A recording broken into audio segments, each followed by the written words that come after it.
2019년 2월 22일 이진원의 체크포인트 지금부터 시작을 하겠습니다. 오늘은요, 지자체장들의 돈 뿌리기 정치, 과연 옳은 것인가 하는 주제로 체킹을 해보려고 합니다. 여러분들 잘 알고 계시겠지만 지금 많은 지자체장들이 그 수당이라는 개념 아래 많은 돈을 뿌리고 있는 상태예요.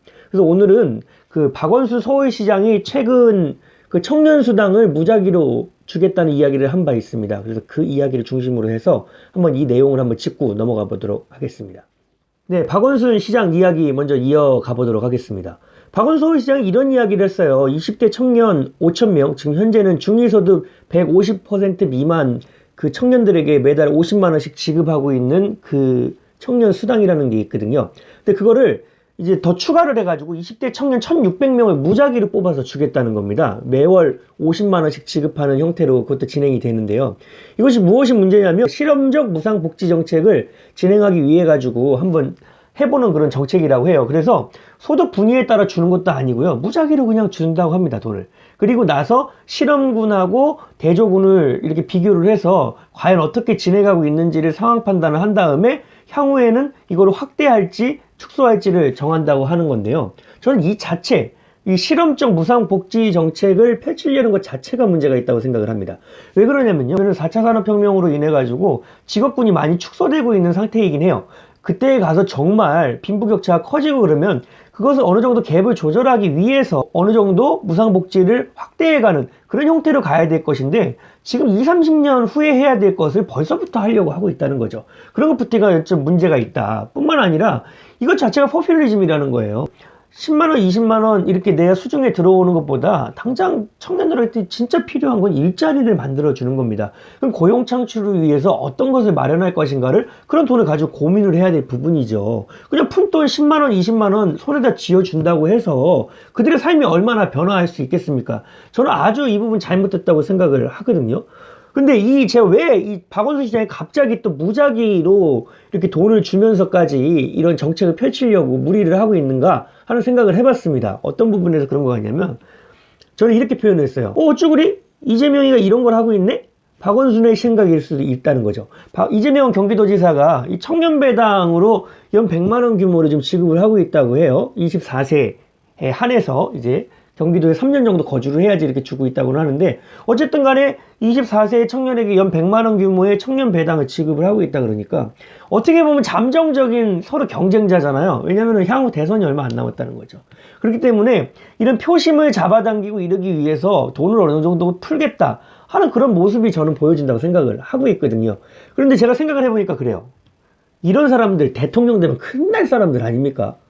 아니 나라 국고를 이렇게 아무렇게나 가지고 그냥 선심성으로 야 더 주자 지금 국고는 부족하거든요. 모아야 될 시기예요. 왜냐면 우리 이야기하지 않습니까? 계속 가면 갈수록 출산율이 작아지고 있어요. 그건 무엇을 의미하냐면은 그만큼 나중에는 세금을 거둘 수 있는 사람들도 작아지는 거고 그 향후 세대에 대해서는 세금 부담률도 커진다는 거예요. 근데 그런 거 전혀 생각을 안 합니다. 내가 이렇게 도와주면 내가 이렇게 돈을 좀 이렇게 넣어주고 이렇게 채워주고 청년들한테 하면은 그 표심이 바로 표로 작용하지 않습니까?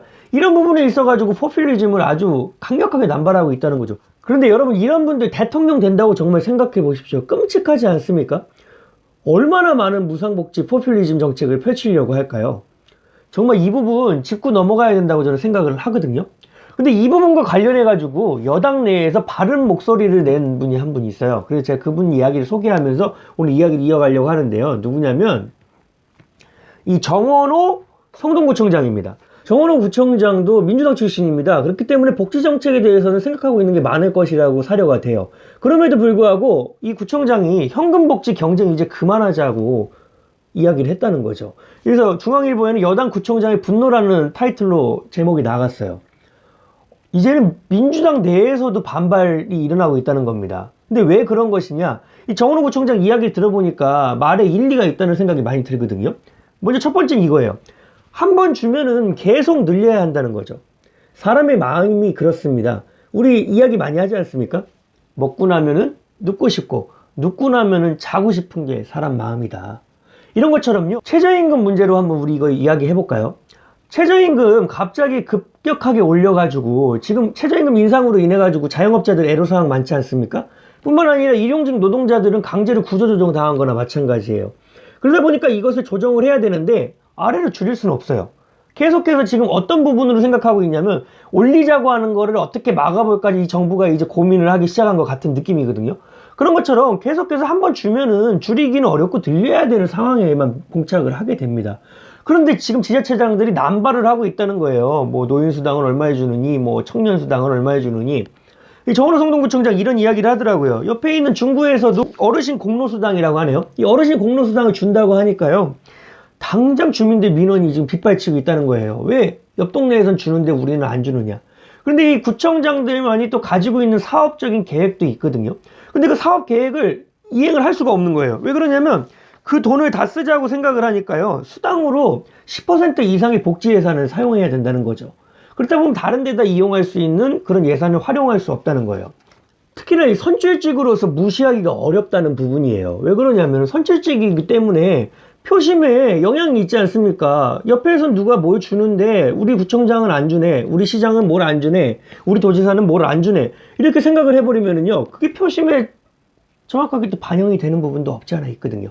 그렇기 때문에 선출직으로 무시하기가 어려운데 옆에서 남발을 하고 그러면은요 우리도 할 수 없이 눈치를 보다가 야 이거 줘야 되나?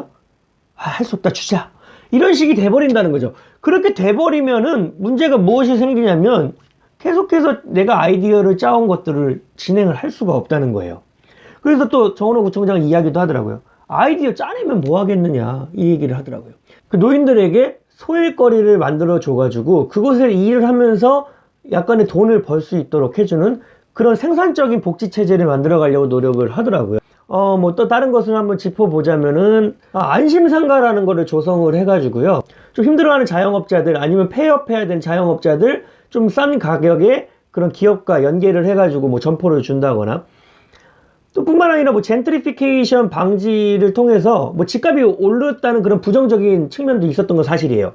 그런데 어쨌든 간에 그 안에서 상생할 수 있도록 또 한 부분을 마련했던 것, 이런 부분은 칭찬해 줄 만하다는 거죠. 정원호 구청장 같은 생각으로 가야 된다는 거예요. 민주당 출신 지자체장들이요.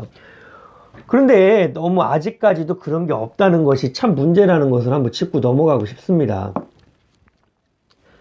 마지막으로 이야기를 마무리하면서 두 가지 정도를 강조를 하고 싶습니다. 먼저 첫 번째는 국회 차원에서 가이드라인을 입법을 하시라는 겁니다. 정원호 구청장은 이렇게 이야기를 했어요.